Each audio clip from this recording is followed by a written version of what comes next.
اللہ نے ہر چیز کو مقدر کر دیا ہے۔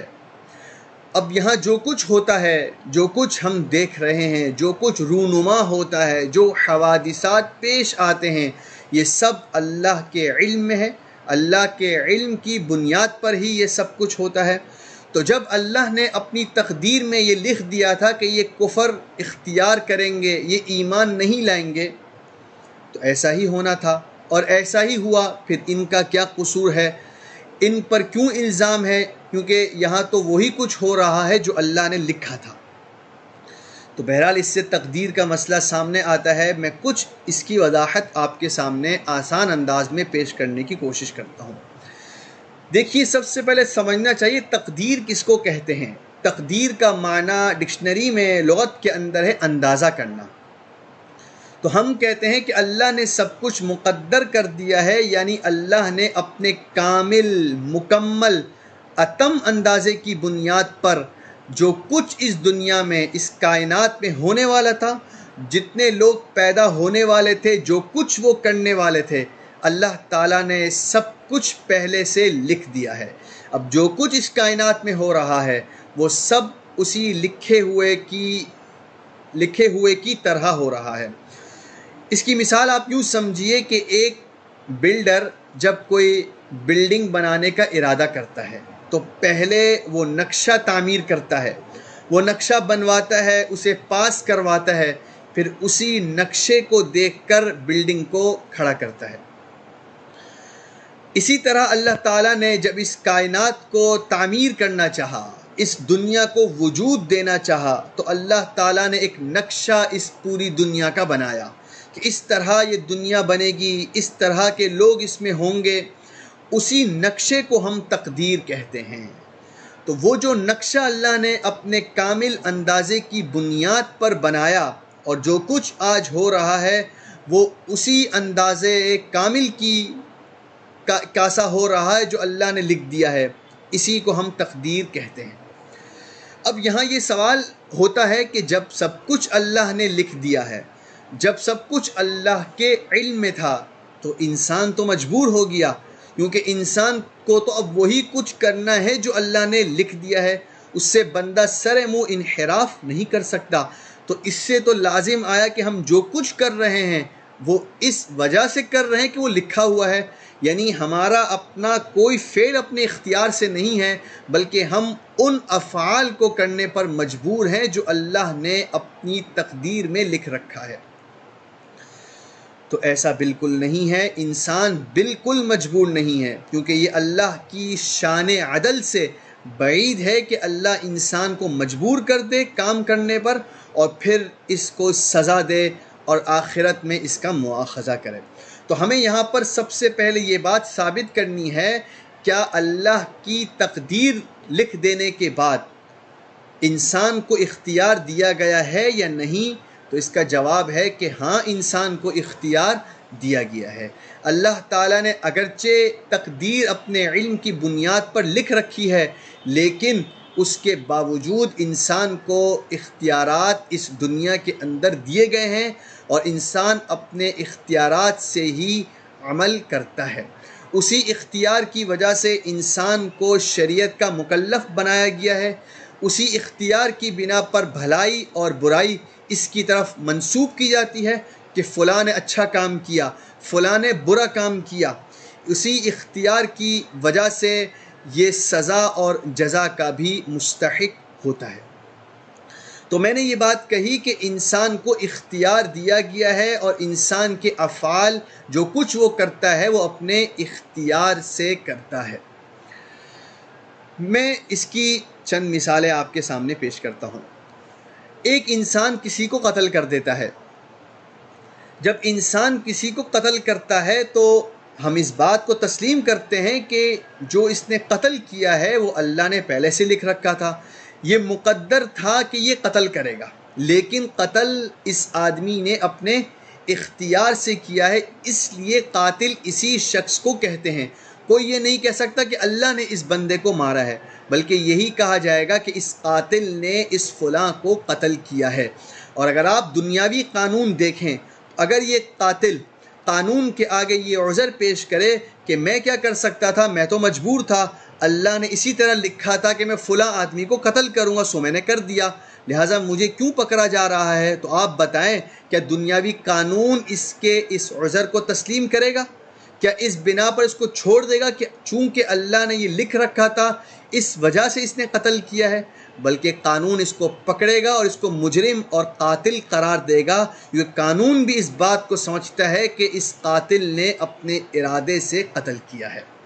اسی طرح ایک اور مثال آپ سمجھیے، ایک آدمی زہر کھاتا ہے، تو زہر کھاتا ہے اور چونکہ یہ مقدر تھا، اللہ نے پہلے سے لکھ دیا تھا کہ فلاں آدمی زہر کھائے گا اور مر جائے گا، تو کیا اس بنا پر کہ یہ مقدر تھا، اللہ نے لکھ رکھا تھا، کوئی یہ کہہ سکتا ہے کہ اللہ نے اس کو مار دیا؟ ہاں بے شک ہر کام اللہ کے حکم سے ہوتا ہے، لیکن یہاں یہی کہا جائے گا کہ اس نے اپنے اختیار سے زہر کو استعمال کیا، اور چونکہ زہر کے اندر اللہ نے یہ تاثیر، یہ خاصیت رکھی ہے کہ جو اس زہر کو استعمال کرے گا وہ موت حاصل کرے گا، وہ مر جائے گا۔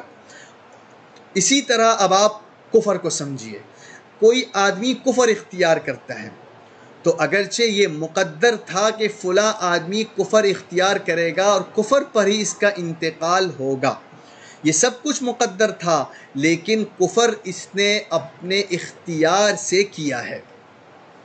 یہ جو کافر بنا ہے یہ اپنے اختیار سے بنا ہے، یہاں پر ہم یہ نہیں کہہ سکتے کہ اللہ نے اس کو کافر بنایا ہے، لیکن یہ بات بہرحال مسلم ہے کہ اللہ نے سب کچھ مقدر کیا ہے، لیکن جس طرح قاتل کا قتل ہم تقدیر کے اوپر نہیں ڈال سکتے، اور جس طرح دنیاوی قانون اس بات کو تسلیم نہیں کرتا کہ قتل اس بنیاد پر تھا کہ مقدر ہوا تھا، اسی طرح اخروی قانون بھی یہی کہے گا کہ کفر تم نے اپنے اختیار سے کیا تھا، جو کچھ تم نے کیا وہ اپنے اختیار سے کیا تھا۔ وہاں پر بھی یہ عذر نہیں قابل قبول ہوگا کہ کیونکہ آپ نے مقدر کیا تھا اس لیے میں نے کفر اختیار کیا۔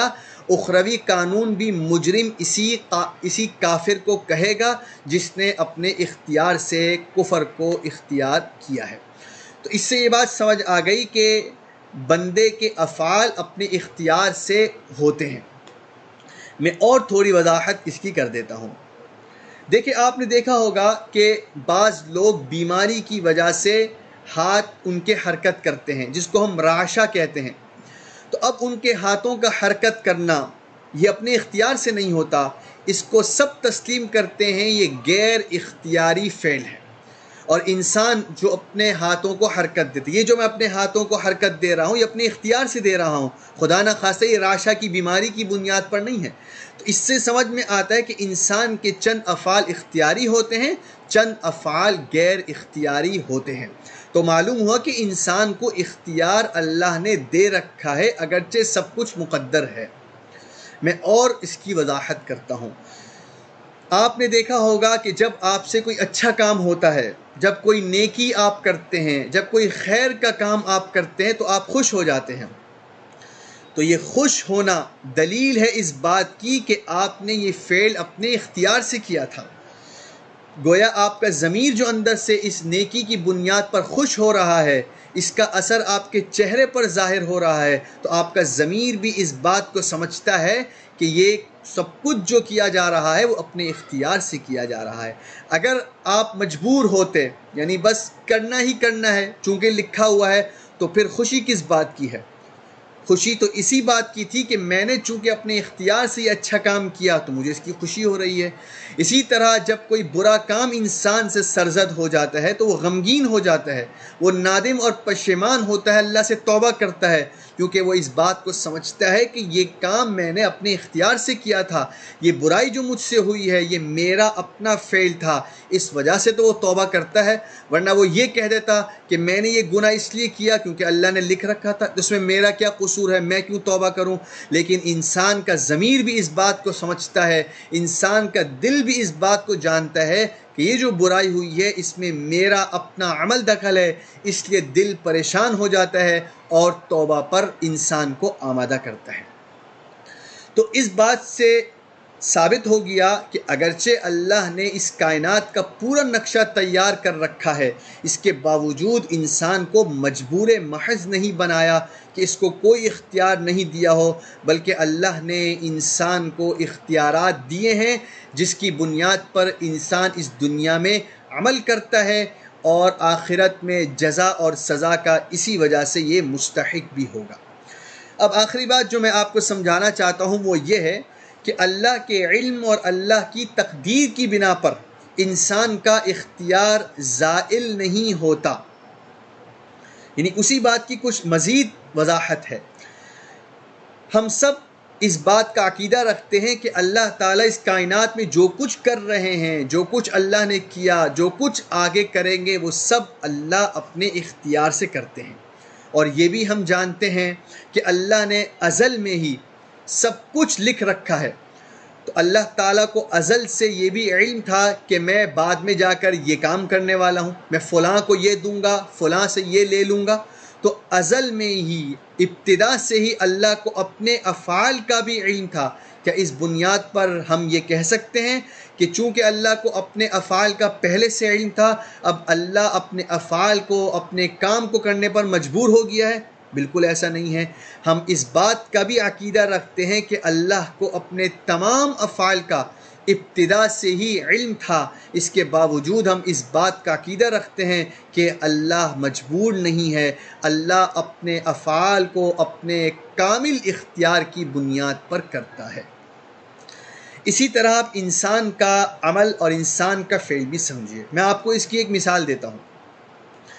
میں کہتا ہوں کہ کل 11 بجے فلاں شخص مجھ سے ملنے آئے گا، یعنی میں نے اپنے علم کی بنیاد پر کچھ قرائن کو دیکھتے ہوئے یہ بات کہی، یہ دعویٰ کیا کہ تم یہ دیکھ لینا کل 11 بجے فلاں آدمی میرے پاس ہوگا۔ تو میرے اس علم کی بنیاد پر کیا وہ فلاں آدمی مجبور ہو گیا؟ ایسا بالکل نہیں ہے۔ وہ فلاں آدمی اپنے اختیار سے میرے پاس 11 بجے پہنچے گا، لیکن مجھے اس بات کا علم پہلے سے تھا کہ فلاں آدمی میرے پاس آئے گا۔ تو میرے اس علم کی، میرے اس اندازے کی وجہ سے کہ فلاں آدمی میرے پاس آئے گا، یہ فلاں آدمی کو مجبور نہیں کر دیتا کہ اب اسے آنا ہی آنا ہے، بلکہ آئے گا وہ اپنے اختیار سے، لیکن مجھے اس کا پہلے سے علم ہو گیا۔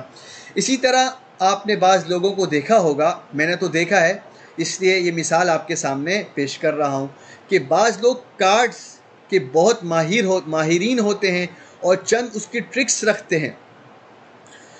تو اب اگر ایک کارڈ کا کھیلنے والا اور ماہر جو ٹرکس کو جانتا ہے، وہ آپ کے سامنے کارڈز رکھتا ہے اور کہتا ہے کہ میں نے ایک کارڈ سوچ رکھا ہے اور میں دعویٰ کرتا ہوں تم یہی کارڈ اٹھاؤ گے، میں نے اے ڈائمنڈ سوچا ہے اور تم یہی اٹھاؤ گے، تو میرے اس علم کی وجہ سے کیا وہ کارڈ کے چوز کرنے میں، ان کارڈز میں سے پک کرنے میں وہ مجبور ہو گیا؟ ایسا بالکل نہیں ہے۔ میں نے اپنے ٹرک کی بنیاد پر اندازہ لگا دیا کہ یہ اے ڈائمنڈ اٹھائے گا، لیکن میرے اس اندازے کی وجہ سے وہ مجبور نہیں ہوا، وہ تمام کارڈز میں سے اپنے ارادے سے، اپنے اختیار سے ایک کارڈ نکالے گا، لیکن میں نے پہلے سے بتا دیا کہ تم اے ڈائمنڈ نکالو گے۔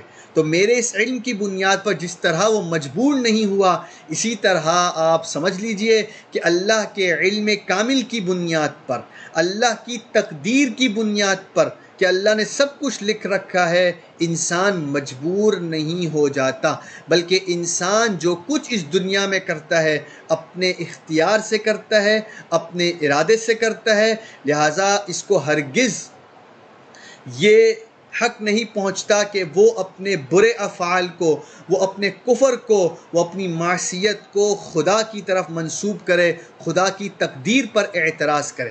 اسی طرح آپ ان آیات کو بھی سمجھ لیجئے کہ اللہ جو یہ بتا رہے ہیں کہ جنہوں نے کفر اختیار کیا اور کفر میں بڑھ گئے ہیں وہ ایمان نہیں لائیں گے، یہ سب کچھ ان لوگوں نے اپنے اختیار سے کیا تھا، کفر بھی اور کفر میں آگے بڑھنا بھی۔ اللہ نے محض خبر دی ہے اپنے نبی کو کہ کفر میں اتنے بڑھ گئے ہیں کہ اب حق کو قبول کرنے کی استعداد بالکل ماند اور معدوم ہو گئی، اب یہ ایمان نہیں لائیں گے۔ میں اسی پر اکتفا کرتا ہوں۔ وآخر دعوانا ان الحمد للہ رب العالمین۔